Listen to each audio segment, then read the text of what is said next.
Buenas tardes, espero que estén bien. Aquí estamos en una nueva edición de Cuentos de Cuarentena. Así le pusimos de nombre últimamente, creo, a esto de leer cuentos a las 7 de la tarde. Hacía unos cuantos días que no lo hacía, como les comenté. eh, Durante, muchos días lo hice día por medio. Y los últimos días decidí espaciarlos un poco. Por eso creo que el último lo leí el viernes o el sábado, ya no me acuerdo. Se parecen mucho los días de cuarentena.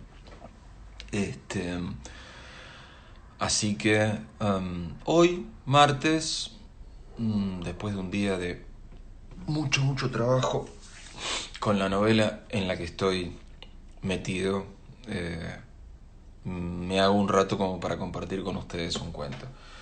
En esa novela encima estoy en un momento muy complicado, que es enlazar un montón de material que tengo escrito pero que fui escribiendo como anárquicamente o separadamente, y tengo que armarlo como una especie de rompecabezas. Rompecabezas que no sabes si encaja. Ese es el problema, porque vos cuando armas un rompecabezas se supone que cuando termines tiene que quedar bien. No sabes si en este caso va a quedar bien o va a quedar mal. Ojalá quede bien o más o menos bien. Pero bueno, el motivo de nuestro encuentro de hoy es leer un cuento de Isabel Allende de nuevo. Ya leímos uno de ella en esta larguísima cuarentena, que fue Cartas de amor traicionado. Lo leímos hace tiempo. Y hoy vamos a leer otro, que es La mujer del juez. Es del mismo libro que Cartas de amor traicionado. Es de cuentos de Eva Luna. Es un libro de cuentos que a mí me gusta mucho. Es de la primera Isabel Allende, digo, de los libros más antiguos de Isabel. Eh, Eva Luna es una novela que a mí me gusta mucho, y Cuentos de Eva Luna es, eso, un volumen de cuentos que a mí me parecen muy logrados. A mí me parece, no sé, capaz que nada que ver, pero me da la sensación de que hay una fuerte influencia de García Márquez en esta etapa de Isabel Allende. ¿Saben en qué? En la adjetivación. Hay una adjetivación muy fuerte, muy florida, muy dinámica, que hacen, a mí al menos como lector, acuérdense que siempre les digo, yo acá soy solamente un lector que dice lo que le parece, a mí me hace acordar a, a García Márquez en eso de utilizar una adjetivación fuerte, rotunda, como para darle ritmo a lo que está contando. Bueno, juzgarán ustedes. Me lo tuve que imprimir en hojas porque no encuentro el libro por ningún lado. Lo siento. ¿Quién me habrá robado Cuentos de Eva Luna? Si está presente en este Instagram, favor de devolverlo a su legítimo dueño. Entonces, de Cuentos de Eva Luna de Isabel Allende, La mujer del juez. Nicolás Vidal siempre supo que perdería la vida por una mujer. Lo pronosticaron el día de su nacimiento y lo confirmó la dueña del almacén en la única ocasión en que él permitió que le viera la fortuna en la borra del café. Pero no imaginó que la causa sería Casilda, la esposa del juez Hidalgo. La divisó por primera vez el día en que ella llegó al pueblo a casarse. No la encontró atractiva porque prefería las hembras desfachatadas y morenas, y esa joven transparente en su traje de viaje, con la mirada huidiza y unos dedos finos, inútiles para dar placer a un hombre, le resultaba inconsistente como un puñado de ceniza. Conociendo bien su destino, se cuidaba de las mujeres, y a lo largo de su vida huyó de todo contacto sentimental, secando su corazón para el amor y limitándose a encuentros rápidos para burlar la soledad. Tan insignificante y remota le pareció Casilda, que no tomó precauciones con ella y, llegado el momento, olvidó la predicción que siempre estuvo presente en sus decisiones. Desde el techo del edificio donde se había agazapado con dos de sus hombres, observó a la señorita de la capital cuando ésta bajó del coche el día de su matrimonio. Llegó acompañada por media docena de sus familiares, tan lívidos y delicados como ella, que asistieron a la ceremonia abanicándose con aire de franca consternación y luego partieron para nunca más regresar. Como todos los habitantes del pueblo, Vidal pensó que la novia no aguantaría el clima y dentro de poco las comadres deberían vestirla para su propio funeral.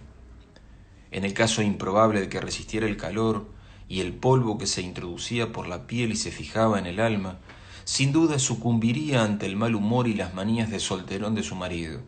El juez Hidalgo la doblaba en edad y llevaba tantos años durmiendo solo que no sabía por dónde comenzar a complacer a una mujer.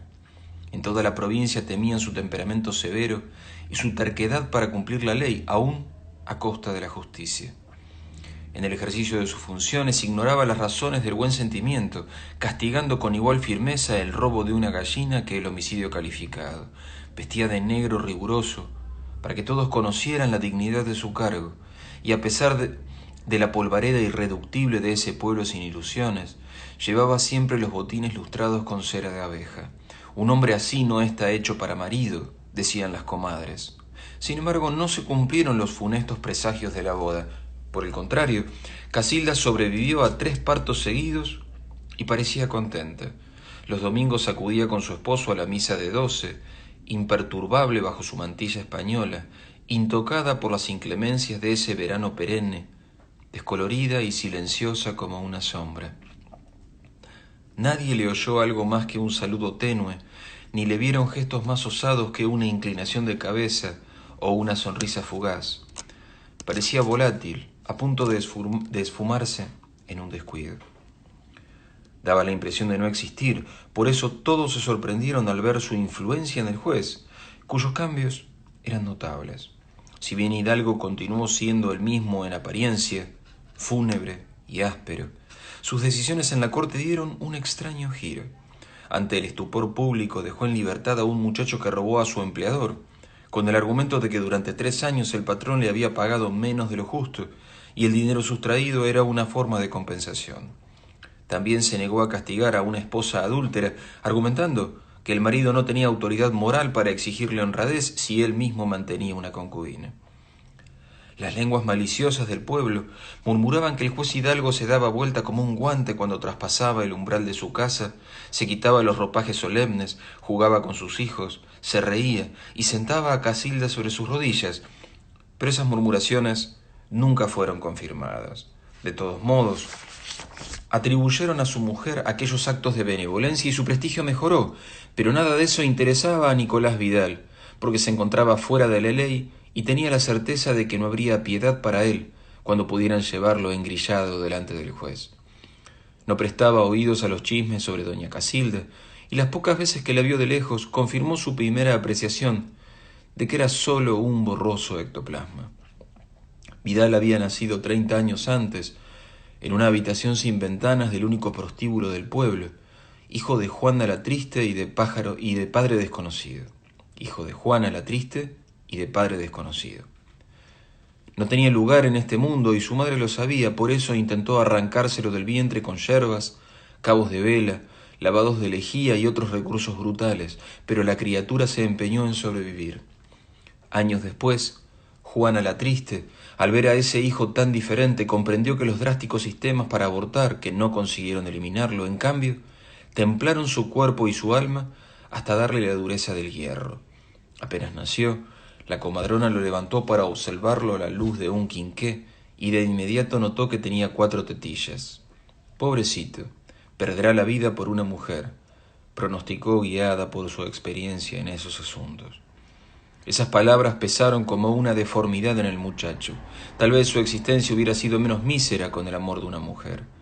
Para compensarlo por los numerosos intentos de matarlo antes de nacer, su madre escogió para él un nombre pleno de belleza y un apellido sólido, elegido al azar, pero ese nombre de príncipe no bastó para conjurar los signos fatales, y antes de los 10 años el niño tenía la cara marcada a cuchillo por las peleas, y muy poco después Vivía como fugitivo. A los 20 era jefe de una banda de hombres desesperados. El hábito de la violencia desarrolló la fuerza de sus músculos, la calle lo hizo despiadado y la soledad, a la cual estaba condenado por temor a perderse de amor, determinó la expresión de sus ojos. Cualquier habitante del pueblo podía jurar al verlo que era hijo de Juana la Triste, porque tal como ella, tenía las pupilas aguadas de lágrimas sin derramar. Cada vez que se cometía una fechoría en la región, los guardias salían como perros a cazar a Nicolás Vidal para callar las protestas de los ciudadanos, pero después de unas vueltas por los cerros, regresaban con las manos vacías.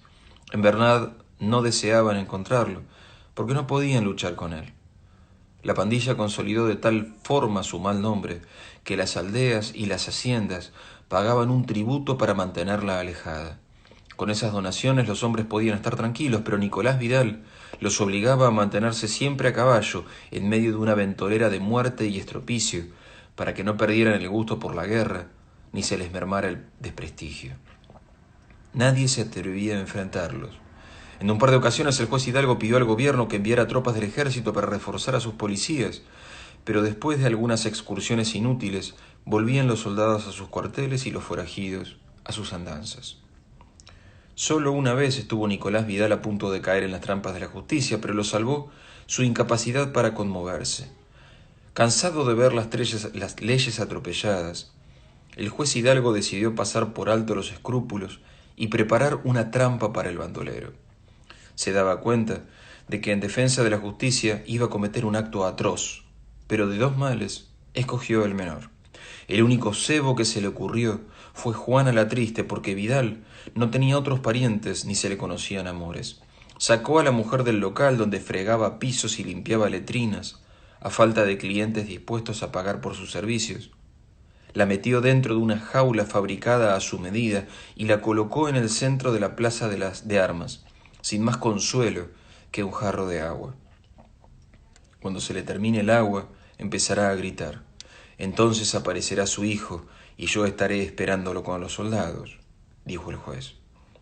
El rumor de ese castigo, en desuso desde la época de los esclavos cimarrones, llegó a oídos de Nicolás Vidal poco antes de que su madre bebiera el último sorbo del cántaro. Sus hombres lo vieron recibir la noticia en silencio, sin alterar su impasible máscara de solitario, ni el ritmo tranquilo con que afilaba su navaja contra una cincha de cuero. Hacía muchos años que no tenía contacto con Juana la Triste y tampoco guardaba ni un solo recuerdo placentero de su niñez. Pero esa no era una cuestión sentimental, sino un asunto de honor. Ningún hombre puede aguantar semejante ofensa, pensaron los bandidos, mientras alistaban las armas y las monturas, dispuestos a acudir a la emboscada y dejar en ella la vida, si fuera necesario. Pero el jefe no dio muestras de prisa. A medida que transcurrían las horas, aumentaba la tensión en el grupo. Se miraban unos a otros sudando, sin atreverse a hacer comentarios, esperando impacientes, las manos en las cachas de los revólveres, en las crines de los caballos, en las empuñaduras de los lazos. Llegó la noche y el único que durmió en el campamento fue Nicolás Vidal. Al amanecer las opiniones estaban divididas entre los hombres. Unos creían que era mucho más desalmado de lo que jamás imaginaron, y otros que su jefe planeaba una acción espectacular para rescatar a su madre. Lo único que nadie pensó fue que pudiera faltarle el coraje, porque había dado muestras de tenerlo en exceso. Al mediodía no soportaron más la incertidumbre y fueron a preguntarle qué iba a hacer. Nada, dijo. ¿Y tu madre? Veremos quién tiene más cojones, el juez o yo.